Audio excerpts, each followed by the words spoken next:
menarik saya ambil dari Ihya. Tanda-tanda jiwa kita masih kotor. Yang pertama apa? Kesulitan menjalankan fungsi ilmu, hikmah, dan makrifat. Ngaji sih saya tiap hari Pak, tapi kok menjalankannya kok berat ya Pak. Jangan-jangan jiwa kita masih kotor, perlu ada yang dibersihkan. Jadi mungkin teman-teman, Pak saya itu ngaji filsafat sudah hampir 400 sesi saya ikuti sejak awal sampai akhir.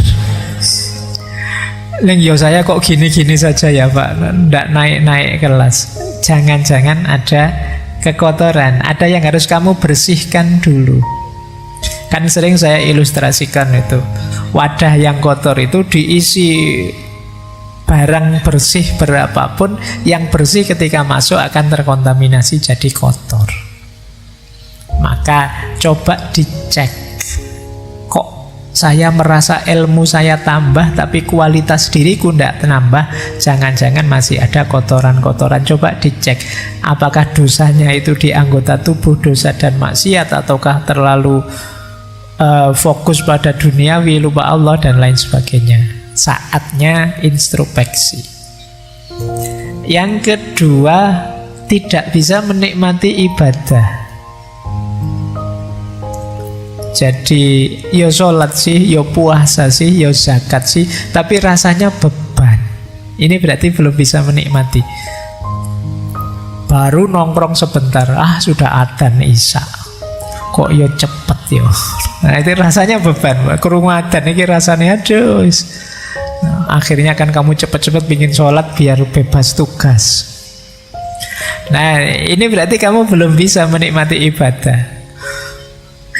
Para penceramah itu mungkin sebentar lagi akan banyak yang isinya man fariha biduhuli Ramadan. Barang siapa yang gembira dengan datangnya Ramadan, dia bisa bebas dari api neraka. Terus kamu pura-pura gembira padahal kamu gerundel. Besok tidak bisa makan siang-siang ini. Wah berat sekali nanti kuliahku. Asam lambungku bagaimana? Pokoknya kamu khawatirnya banyak, tidak ada gembira-gembiranya. Ibadah kok rasanya berat. Coba dicek, jangan-jangan ada sisi-sisi kotor yang harus dibersihkan. Entah di sisi yang mana dalam diri kita. Teman-teman lebih tahu lah. Tidak usah cerita-cerita ke saya juga, nanti malu. Coba di muhasabai sendiri. Saya ada kekurangan di mana, ada kekotoran di mana. Kok ibadahku berat rasanya? Rasanya masih beban.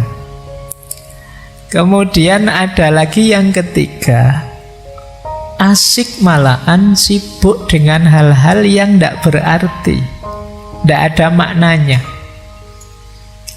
Nah, coba dihitung dalam sehari kesibukan kita yang memang urgent, penting, bermakna, bermanfaat berapa persen? Kok lebih 50% aktivitas kita ternyata aktivitas yang sia-sia, tidak ada gunanya, tidak ada manfaatnya. Jangan-jangan ada banyak kekotoran dalam diri kita. Aku loh Pak, kok asiknya malah main HP, itu pun ya tidak jelas, cuma scrolling aja sejak tadi. Nah jangan-jangan ada yang kotor dalam diri kita. Beribadah tidak asik, tapi melakukan hal-hal yang tidak ada maknanya asik. Saya itu Pak, kalau ngobrol sambil ngerokok nongkrong itu tidak terasa berjam-jam loh Pak. Asik saja. Tapi kalau sholat mau pikir sebentar saja kok rasanya berat. Subhanallah 33 kali itu rasanya kayak 3 kali. Cowok subhanallah subhanallah sudah 33. Tidak dinikmati sama sekali. Coba dicek, jangan-jangan ada kekotoran. Nah ini juga ada sesuatu yang kita cintai sangat dalam, melebihi cinta kita pada Allah. Jangan-jangan masih ada kekotoran dalam diri kita. Kan biasa sebenarnya tiap orang itu punya ambisi, punya keinginan, punya cita-cita. Tapi rumusnya seperti saya bilang tadi, finalnya tetap harus Allah. Jadi Pak, apa ndak boleh mencintai sesama, mencintai yang kita cintai? Cintai saja, tapi jadikan cinta itu bagian dari cinta kita kepada Allah. Karena Allah Sang Maha Cinta, Dia menyukai aktivitas mencintai, maka aku pun mencintai. Jadi kita melakukan aktivitas mencintai itu bagian dari kepatuhan kita kepada Allah. Nah, cuma kok nanti ada yang kita cintai melebihi Allah, atau justru membuat kita lupa pada Allah. Saking cintanya dengan HP, dengan main game, dengan nonton TikTok, dengan YouTubean, dengan Spotifyan, porsinya untuk Allah lama-lama habis. Ya tinggal sholat saja. Sholat pun kadang juga tidak sadar hadirnya Allah. Nah, itu coba dicek lagi dalam diri kita, jangan-jangan ada kotoran-kotoran. Yang terakhir, berlebihan. Jadi perilaku-perilaku yang berlebihan apa saja. Kan dulu di filsafat akhlak saya singgung bahwa segala yang berlebihan itu jelek. Bahkan baik berlebihan pun jelek. Makanya kalau kamu nembak kan biasanya kalau ditolak jawabannya kan, wah kamu terlalu baik buatku. Jangan dikira terlalu baik itu positif, negatif. Karena segala yang terlalu itu jelek. Makanya kalau kamu dijawab begitu, itu kamu jangan bangga, wah aku ini sangat terlalu baik, berarti tidak terlalu baik, negatif. Oh, dia pinginnya yang pas kok, yang baik, cocok. Nah, kalau terlalu baik ya melampaui sudah. Baik, jadi ketika ada keberlebihan, kemungkinan ada yang kotor.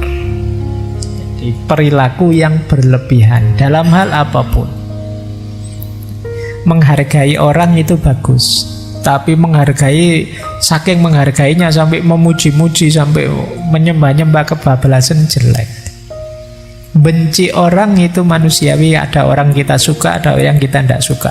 Tapi kebencian yang berlebihan sampai kita tidak rasional, sampai kita tidak manusiawi, pasti jelek. Nah, ini bahan untuk kita introspeksi, jangan-jangan masih ada yang kotor.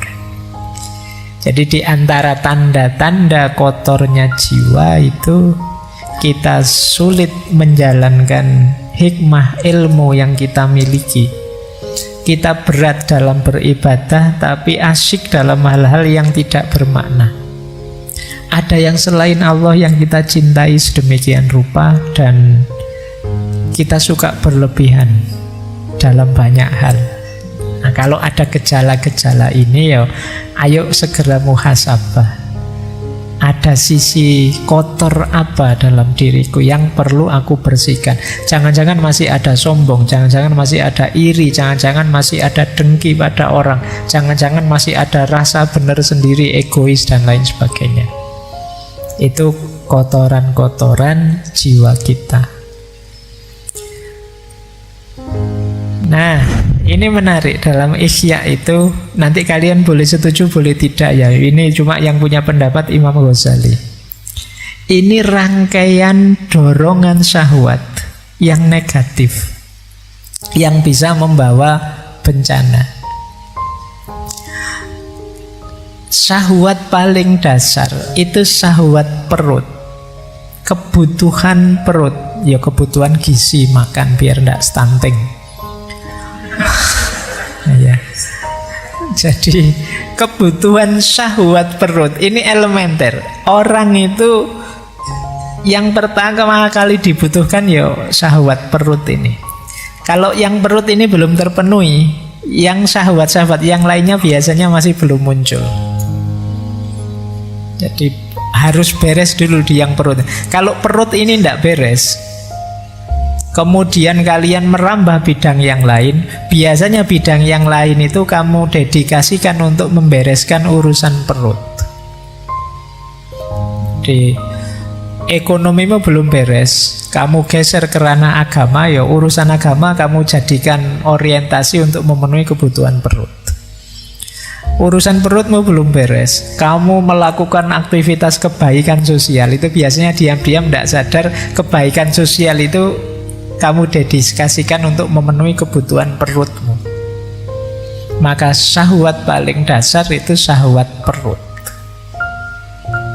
Kalau urusan perut beres, kata Imam Ghazali, biasanya naik sedikit, turun naik, turun sedikit ke bawah perut, syahwat bawah perut. Nah, ini baru mulai lirak-lirik kiri kanan. Kalau perutnya belum kenyang, masih belum turun ke bawah.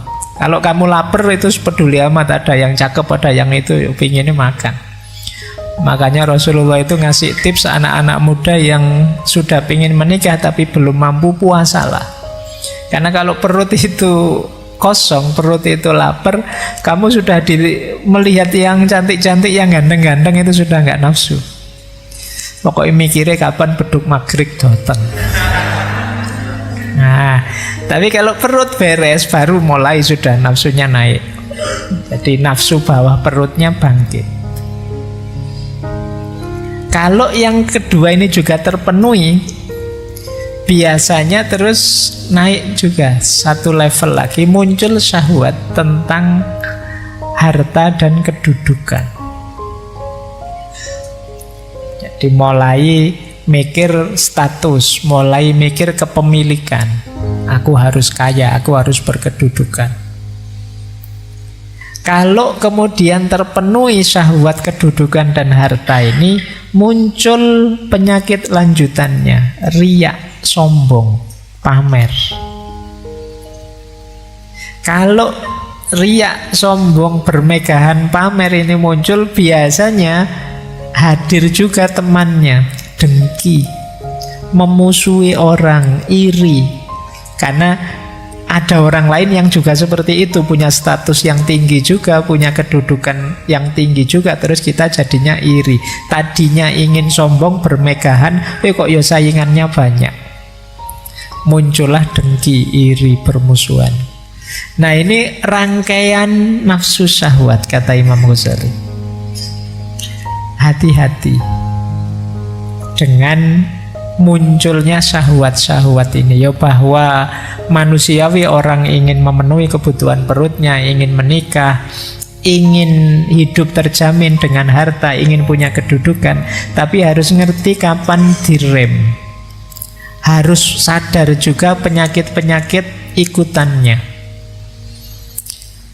Jadi ini pelajarannya untuk kita waspada. Nah, biar tidak terlalu ditelan oleh rangkaian syahwat ini, berarti puasa bisa jadi solusi. Karena ketika kita puasa, kita lapar, kebutuhan syahwatnya turun ke level yang paling awal. Sudah tidak mikir apa-apa, yang dipikir hanya perut, dan itu kita dapatkan setelah maghrib. Meskipun bahayanya biasanya begitu adzan maghrib, buka puasa, kenyang, kumat lagi semuanya. Itu karena yang dasar ini terpenuhi sudah. Baik, ini bahan ya refleksi. Nanti teman-teman coba membaca dirinya. Sering tidak terlena masuk ke jebakan-jebakan syahwat ini. Oke, baik. Karena ini ada dialognya, saya agak cepat. Nah, proses tazkiyatun nafs itu ada dua jalur.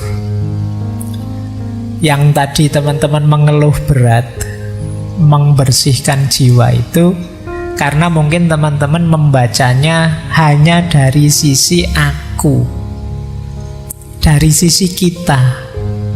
Waduh, berat Pak kalau saya harus melakukan itu. Ya itu kan teman-teman sendiri, jalur mujahadah namanya. Jangan lupa selain jalur mujahadah ada jalur hidayah. Jalur hidayah itu Allah yang membukakan jalan. Jadi bukan hanya kita yang berupaya. Nanti kalau upaya kita diridhoi oleh Allah, maka Allah yang akan membawa kita pada hasil yang positif yang kita inginkan. Itu namanya hidayah. Kita dibukakan jalan sehingga jadi mudah.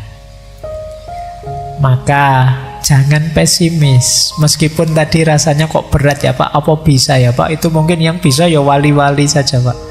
Enggak, kalian juga bisa kok. Kalau Allah ridho. Karena selain mujahadah yang itu berdasarkan kekuatanmu, masih ada hidayah, pertolongan, anugerah dari Allah.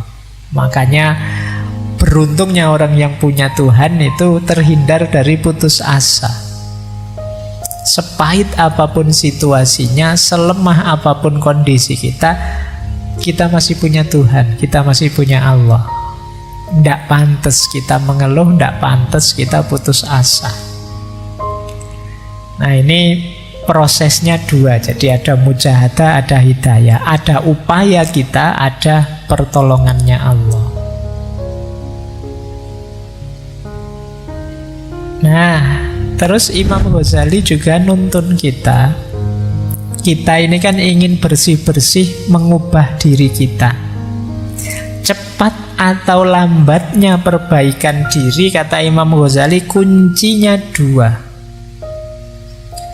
Yang pertama, watak dasar kita dan lamanya kita pada kondisi sebelumnya. Yang kedua, kekuatan, kehendak, keyakinan, dan kesabaran kita. Ada orang yang watak dasarnya pemarah, dan puluhan tahun dia jadi orang pemarah. Nah ini untuk berubah jadi sabar lebih lama. Tidak masalah, tapi bisa, pasti bisa. Manusia itu tidak ada yang paket tidak bisa diubah, pasti bisa. Cuma prosesnya agak lama. Jadi kekuatan asalnya dan lamanya. Makanya kalian kalau punya sifat negatif, jangan lama-lama kamu nikmati sifat negatifmu. Karena semakin lama kamu jalankan, semakin sulit mengubahnya nanti. Kalau sadar itu jelek, segera latihan untuk berubah. Ternyata aku itu cerewet ya, ayo latihan. Biar tidak cerewet gimana caranya? Mungkin latihan agak pendiam. Entahlah kamu pakai strategi apa kamu tutup mulutmu, atau kamu ben gak cerewet lagi. Nah ini namanya latihan untuk mengubah. Dan ini memang prosesnya tidak sederhana, tidak semudah diceramahkan. Kamu harus memulai, kemudian secara sabar mengubah diri pelan-pelan. Mungkin setiap waktu berkurang 1%, 1% sampai 100% berubah. Tidak mungkin revolusioner tiba-tiba berubah, kecuali mungkin hidayahnya Allah yang mungkin seperti itu. Tapi perhitungan rasionalnya ya semakin kita lama di sifat yang lama, perubahannya juga tambah lama. Dan yang kedua, kekuatan niat kita. Kekuatan niat ini ya kalau tidak pakai niat ya lama. Tapi kalau niatnya serius bisa lebih cepat. Kan kadang-kadang kita itu tidak percaya diri, akhirnya lama. Ada yang mantap sekali, bisa lebih cepat. Jadi ini dua kuncinya keberhasilan kita untuk tazkiyatun nafas, membersihkan jiwa. Nah, dasarnya tazkiyatun nafas, yang pertama kita harus tahu state of soul kita, kondisi jiwa kita. Sering saya pakai istilah kolb tadi, hati itu ada 3 istilah. Ada kolbun mayit, ada kolbun marid, ada kolbun salim. Hati yang mati, hati yang sakit, dan hati yang sehat. Kondisi jiwa kita ada di mana sekarang? Hati yang mati itu berarti kondisi jiwa kita namanya amarah. Amarah itu kondisi jiwa yang nyaman dalam keburukan. Tidak ada rasa tidak enak sama sekali kalau melakukan kejahatan. Ini kolbun mayit, hati yang mati. Menyakiti orang tapi seneng, rasa no kamu. Nah, itu berarti amarah. Kolbnya kolbun mayit. Ayo coba ya kita, semoga tidak ada di sini lah. Kalau ada cepet-cepet berubah. Bohong tapi seneng. Ini yang biasanya bikin hoax, bikin berita palsu, terus banyak orang ketipu, terus seneng. Wah, ternyata hoaxku sukses loh ya. Nggak ada menyesal-menyesalnya sama sekali. Jangan-jangan hatimu sudah mati. Melakukan kejahatan kok seneng, melakukan dosa kok bangga. Nah, ini berarti kita ada di level amarah. Semoga paling tidak kita ada di level lawamah, atau alhamdulillah kalau mulhamah. Lawamah itu kondisi jiwa yang terjadi pertarungan di dalamnya antara yang baik dan yang buruk. Enaknya aku ini bohong apa jujur ya? Kalau bohong nanti kok dosa, tapi kalau jujur nanti aku tidak dapat apa-apa. Nah, itu kan pertarungan. Nah, jiwa yang lawamah bertarung tapi kalah, akhirnya tetap bohong dan kemudian menyesal. Nah, ini lawamah. Kayak kalian buka HP terus diarahkan ke situs-situs yang tidak beres itu. Ini kalau tak klik mesti muncul gambar yang itu. Tak klik enggak ya? Tak klik enggak ya? Nah, tapi kalau tak klik dosa. Tapi kalau enggak tak klik kok eman-eman. Siapa tahu ada yang baru. Misalnya, itu kan pertarungan itu dalam jiwamu luar biasa. Kok terus kamu nekat, terus kamu buka terus, wah ternyata gambar yang kemarin sama saja. Tapi terus kamu nonton, terus kamu nyesel, ngerti gini ndak tak klik tadi. Kamu sering nyesel karena melakukan kesalahan, jiwamu lawamah. Lebih bagus daripada amarah, karena kalau amarah kamu tidak menyesal sama sekali. Kalau lawamah kamu tahu itu dosa dan menyesal. Alhamdulillah kalau sudah mulhamah. Mulhamah itu ya satu akar kata dari alhama yulhimu ilhaman. Dianugerahi oleh Allah ilham untuk milih kebaikan. Pertarungan ya, terjadi pertarungan, milih yang benar apa yang salah, dan kamu milih yang benar. Ini berarti kondisi jiwa yang mulhamah, lebih positif. Tapi baik lawamah maupun mulhamah namanya kolbun marid, hati yang masih sakit, masih ada penyakitnya, masih ada kotorannya. Buktinya apa? Masih ada pertarungan dalam jiwamu. Hati yang benar-benar sembuh levelnya adalah mutmainnah. Kalau mutmainnah tidak ada pertarungan lagi, otomatis kamu akan milih yang baik. Kok ada tawaran di HP seperti tadi, langsung ditinggal, tidak pengen nyoba-nyoba. Jadi kamu menghindari yang jahat dan nyaman dengan yang baik. Jiwamu jiwa mutmainnah. Ini yang disebut kolbun salim. Nah, sebelum bersih-bersih coba kamu cek.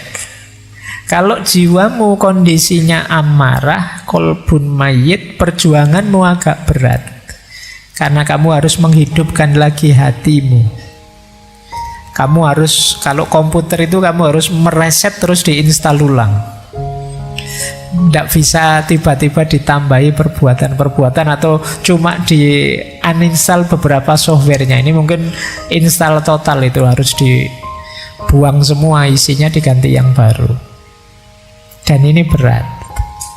Kalau kamu ada di kolbun marid, hati yang sakit karena masih ada kotoran-kotoran sedikit-sedikit, nah di sini tazkiyatun nafas yang tadi kita sampaikan bisa dipakai tips-tipsnya. Alhamdulillah kalau sudah mutmainnah. Kalau sudah mutmainnah tinggal menjaga istiqomahnya. Nah, jadi dasarnya ini ya, nanti coba dicek. Wah, saya sudah istiqomah Pak. Ya alhamdulillah, meskipun aku tidak percaya. Ya coba lah kamu cek sendiri nanti. Kalau masih ada kotoran-kotoran, ayo dibersihkan.